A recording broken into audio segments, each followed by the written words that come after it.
Hello, welcome once again to the Daily Fantasy Whiff. I am Big Italy 42. He is Josh Shepardson at BChad50. We're trying to help you out in your tournaments here. I guess your cash games, if you're stacking your cash games. Tell you which teams we're stacking, which teams we're not stacking, which teams there's not even any reason to stack because you want to avoid the opposing pitcher. Hint, hint, Indians. So we'll go through each game, let you know what we're looking at, try to help you out, and maybe give you some ideas of some ways to stack and maybe some contrarian ideas as well. So starting off at the top, Washington at Pittsburgh. Gio Gonzalez against A.J. Burnett. Two good pitchers. Burnett's had his struggles, or not Burnett, I'm sorry. Gonzalez has had his struggles at time. Burnett's been pretty solid all season long. Only a 7-run total here, minus 148 favorite for A.J. Burnett. So that right there tells you Vegas not expecting a whole lot here. Washington, as you know, essentially a AAA offense, plus Bryce Harper with all their injuries right now. And with Burnett being a good pitcher, I'm not stacking him. I know that you probably are not stacking them either. But we do think there's some merit to Pittsburgh. If you watched our FanDuel podcast earlier, I was talking about Starling Marte. You talked about Andrew McCutchen. We also mentioned guys like Aramis Ramirez and Jung-Ho Kang. And it's going to be tough because on FanDuel, especially because you can't play both Gong and Aramis Ramirez. But those are the guys you want to play. You can play them all at DraftKings if you'd like. You play Gong at shortstop. That's probably the most viable stack for this one. Yeah, and I don't see enough length to the Pirates lineup to do a full-blown six-man stack on DraftKings, but getting 3 on FanDuel, getting the 4 that you mentioned on DraftKings, I think is in play. I don't think it's going to be super popular. Because you do have to pay up a little bit, at least, especially on DraftKings, you have to pay up for McCutchen at $4,800, $39 for Marte. Not cheap options when there's a Coors Field game and Chris Sale on the hill. So I do think that it's going to be low owned, which is always nice in GPPs because it gives you that edge when your stack does hit. So in this game, that's all that I'm looking at, but it could be very, very profitable.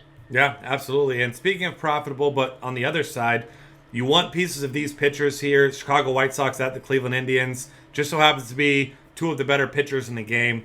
Chris Sale, Carlos Carrasco, 6-run total. Next. Yeah. Don't get cute with this one. You're not stacking against either of these guys. It's not contrarian to stack against these guys. It's lighting your money on fire, and I'm not one for advocating that. Absolutely. And you're more kind than I am. I was going to say stupid, but yeah. Lighting your money on fire, also stupid. It's all the same thing. Just don't do it. There's really no reason to go that route. All right, Houston at Kansas City. Scott Feldman against Danny Duffy. And this one is going to be interesting. 8-run total. It's at Kansas City, so obviously more of a pitcher's park. Danny Duffy a minus 138 favorite here.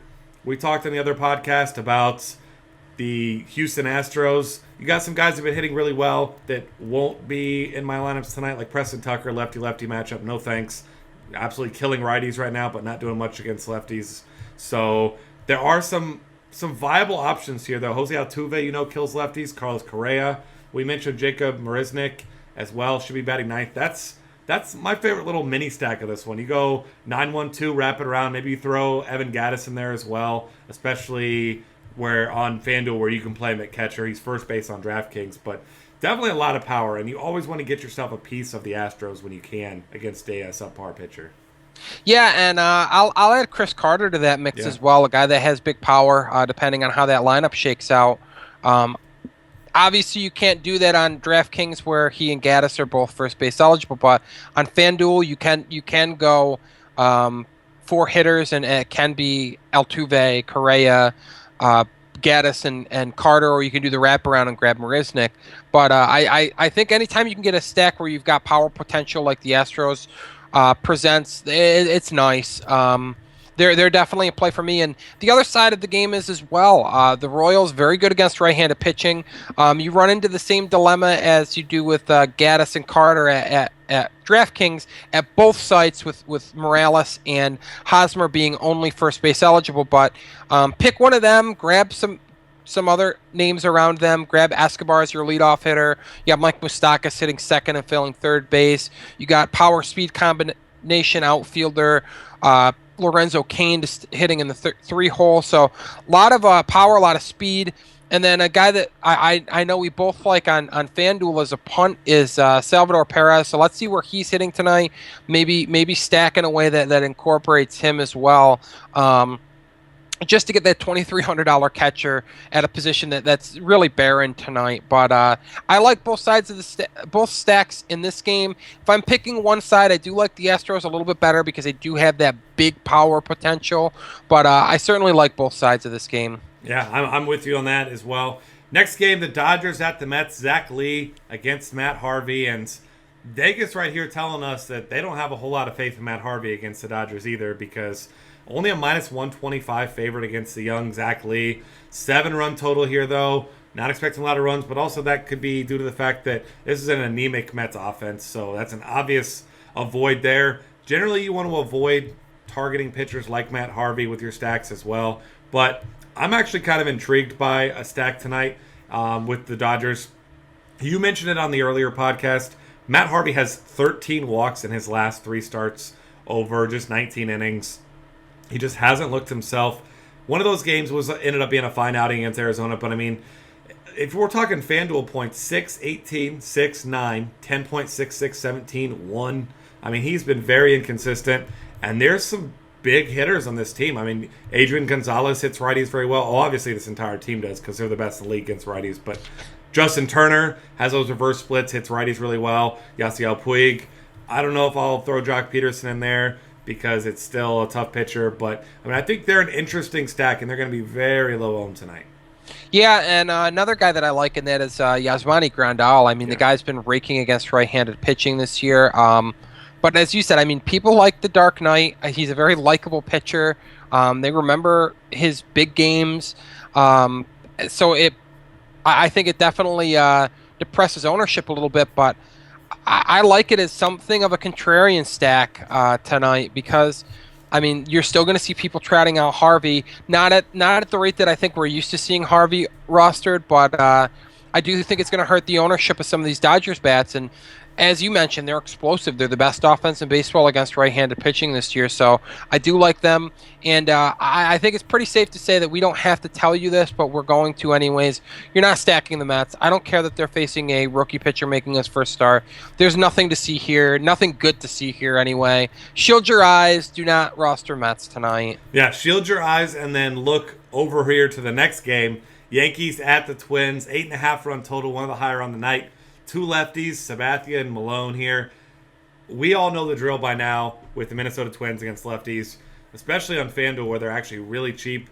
Dozier, Plouffe, Sano specifically. But you obviously can't play Plouffe and Sano at either site. So get creative with this one. A way to go might be just go ahead and get yourself the whole stack and alternate one with Sano, then get a second one with Plouffe. That's the way I like to go in situations like that. But you certainly want to be stacking this game with right-handed bats against CC Sabathia, who, just to give you a little bit of perspective here, has allowed 18 home runs and 110 hits against 362 batters faced this year. 393 WOBA allowed. I mean, I could go on and on and on. This guy is awful against right-handed pitching. This team crushes lefties, especially at home. They're going to be popular, so if you're playing multi-entries in a GPP, got to have yourself a twin stack in there somewhere. Yeah, I'm in complete agreement. On the other side of the game, you're looking at the Yankees. I don't really like them as a stack. I do like some one-offs on the team. Maybe you hook some guys together. Love A-Rod. Maybe you grab some Teixeira with him. But I just very lefty-heavy Yankees lineup. They're not at home, so they don't have that advantageous short porch in right field. So I don't love a stack. I do like some one-offs, but if you're stacking a side of this game, I certainly love the Twins. I'm with you.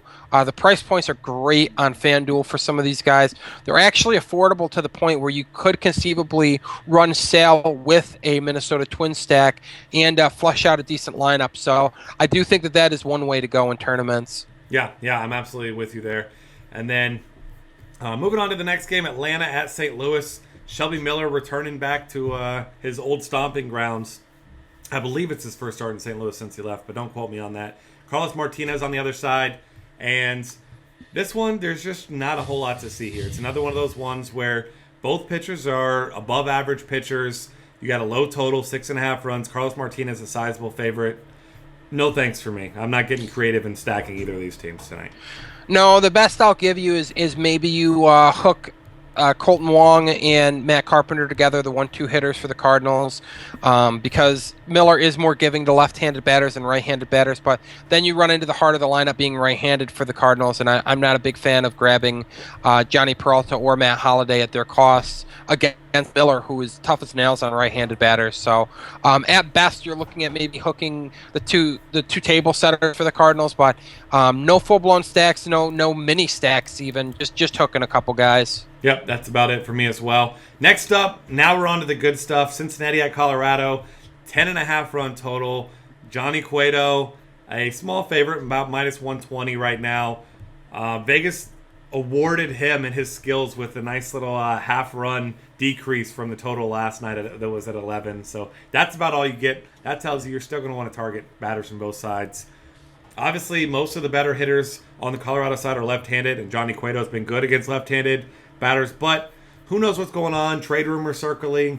He's struggled in his last 2 starts, and it's still Coors Field. So most good pitchers go there to die, at least in one start, at least for one day. And I think that both sides of these, Reds have the highest team total on the night. Rockies are up there as well. So I think the Reds obviously the better stack. Guys like Frazier, even Votto hits lefties pretty well. Marlon Byrd crushes lefties. Find whatever hitters are value and power in this one, and just stack your lineups, because that's what I'll be doing tonight. Yeah, and the nice thing about the very lefty-heavy Rockies team, if you are believing that Cueto's just not quite right now, and he did walk 6 in his last start, so that's certainly a defensible position. They've got lefties littered up and down that lineup, so you can grab mini stacks, you can grab full-blown stacks, and you don't have to start at the top of the order and work your way down. You can start at the 3 spot with Tulowitzki and work your way through Ben Paulson and Nick Hundley if you'd like to. But I'm with you. I think the better side of this slightly is the Reds. They do have some right-handed batters to finish Chris Rusin. You've got Brandon Phillips, Todd Frazier, Marlon Byrd, who's one of the most affordable pieces of Coors Field tonight. I think he needs to be a staple in lineups even if you aren't stacking. But this is the game to get. This is the game that everybody's always getting a piece of, any game at Coors Field. So don't expect it to be low owned, but certainly a place to go grab some even if you're only grabbing mini stacks to supplement, say twin stack. I mean, they're not a deep lineup. That's an area where you can go 3 from that game, 3 from Coors Field, and get that benefit of getting exposure to Coors Field, but also still get the twins as well. So that's definitely a way to go. Yeah, absolutely. Milwaukee at Arizona is our next game. 8-run total. Ruby De La Rosa, a very marginal favorite. And this one's actually interesting. I actually like Taylor Youngman quite a bit in this one. Ruby De La Rosa, one of the worst pitchers in all of baseball against left-handed left-handed hitting. 16 home runs allowed and 54 in a third innings pitched this season. 413 WOBA allowed. And I know you mentioned on the FanDuel podcast earlier, this is not a fluke. This is something where, I don't remember do you remember what the number was since 2013 for him? 386. Yeah, there you go. So, I mean, while the number is slightly inflated this season, this is not a coincidence. This guy cannot get left-handed batters out. So, if there is a viable stack on this one, I'm not stacking Arizona, but I will stack some lefty bats from Milwaukee. Adam Lind, Scooter Gennett, Gerardo Parra. Those are obviously the 3 you want. Maybe be a little bit contrarian and just go with 3 guys as your stack rather than a 4 or a 6 on DraftKings. But, you get creative with this one. Maybe throw in those 3 guys. Maybe stack it. If you're going on DraftKings, maybe stack it with another 4 stack and then throw in, like a Marlon Byrd in there. Do what you want to do. Get creative with this one. But really the lefty bats are the ones I'm looking at because he's actually pretty good against right-handed pitching or batting. And it would be really nice to see a lineup that takes advantage of Ruby De La Rosa's struggles. Maybe you see Gennett move up in the order. Parra's going to lead off. You know that Lind is probably going to hit 4th or possibly 3rd. So you'll at least have 2 hitters in that top 4. But if they can move Gennett and the lineup up there, it's going to make that stack all the more viable, all the more exciting because you're going to get that lineup correlation. But even if Gennett hits down order, I still think you want to get those lefty bats in there, but maybe if he is hitting down order, you stick in one of the right-handed outfield bats, or you stick in Lucroy, and you hope that those lefties do damage around him and he gets on base. So, as you noted, De La Rosa is tougher on righties. Not looking for a full-blown 6 stack with Milwaukee on DraftKings, but the lefty bat's very much in play. Absolutely. Next game, not so interesting. Miami at San Diego, 7-run total. Ian Kennedy, a -130 favorite against David Phelps. Phelps not a terrible pitcher. He's right about the epitome of an average pitcher. He's an okay pitcher, doesn't usually get shelled, but isn't going to go out and throw up, a gem. But he has had some struggles recently. I believe he was he made a bullpen appearance a few games ago, but really you look at his last 5 starts, he hasn't bettered 9 points on FanDuel in any of those starts, so he's definitely a guy that can be hit. This also just so happens to be one of the worst offenses in all of baseball in San Diego, in one of the best pitchers' parks. So what do you do here? I wouldn't go out of my way if I'm only putting in 1 stack into a game to stack the Padres, but if I'm getting multiple stacks in, I do think they have some mini stack potential, especially on FanDuel, where, you don't need the 6. You can grab the top 4 hitters in the lineup. You can grab min salary Yonder Alonso. You can grab whoever's hitting leadoff. You can also nab Justin Upton at under $3,000, and Matt Kemp been hitting the ball lately. We know he's got some power in his bat, and as you noted, David Phelps, thoroughly average. He doesn't miss any bats, so if you're not missing bats against guys like Kemp and Upton who can put a charge into the ball when they're going right, I certainly like that. They're also affordable, which makes it possible to trot out Chris Sale, and in GPPs, nobody has a higher ceiling tonight than Sale, so if you can find an affordable stack that goes off with Chris Sale tonight, you're in a really good position. And while I don't love the Padres, I do like some of the pieces, and I do think they're a viable mini stack. Yep, that's a very good point there. So get creative, get your stack in there. Maybe you get Chris Sale, maybe you can get a decent second pitcher if you're doing that on DraftKings, because like you said, they're pretty cheap across the board. So last game, not a lot to see here. Texas at the Los Angeles Angels. You got Hector Santiago versus Giovanni Gallardo. Both guys pitching well right now. Santiago, -180 favorites in a game with just a 7.5 run total. Gallardo, not a guy that you're expecting big things out of, but he's been efficient outside of his walks. 3-4, 5-3-2. But you're not going to stack the Angels to get walks. There's really only 3 hitters you consider even when you do stack the team anyway. You got Calhoun, Trout, Pujols. So if you wanted to go crazy, you could go mini stack with just those 3 guys. Maybe throw in Eric Ibar to fill your shortstop spot. That's it. And that's really only in you're playing a lot of lineups. You're throwing one in just because those guys have power. But for me, I like Hector Santiago as a pitcher. I'm not stacking Texas. He's been incredible against left-handed batters this year.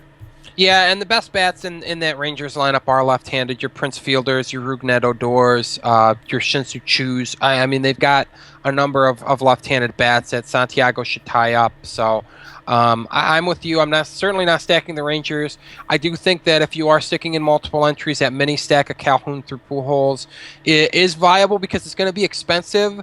And with a game at Coors Field and Chris Sale towing the rubber, you'd expect an expensive stack like that to be lower owned than it normally would be. Which again, if you're thinking from a game theory perspective, when you're swimming against with less fish in the sea, like, you're more likely to come out ahead. So but the problem with Gallardo is he does keep the ball on the ground at a really high rate. Usually if you're going to grab those power hitters like Trout and Pujols, you'd like to see it against a fly ball pitcher. Gallardo certainly does not qualify as a fly ball pitcher, but in terms of low ownership, in terms of high ceilings, Pujols, Trout have 2 of the highest ceilings in the game. Calhoun does hit right-handed pitching really well, so there is some viability to that, but no full-blown 6-man stacks. They're just not to be seen here with the Angels, or with the Rangers for that matter. No, not at all. And that's going to end things for us here today. Find us on Twitter at DF Cafe. Subscribe to this YouTube channel. Check out our cheat sheets, Colossus, our optimizer, a lot of great content at dailyfantasycafe.com.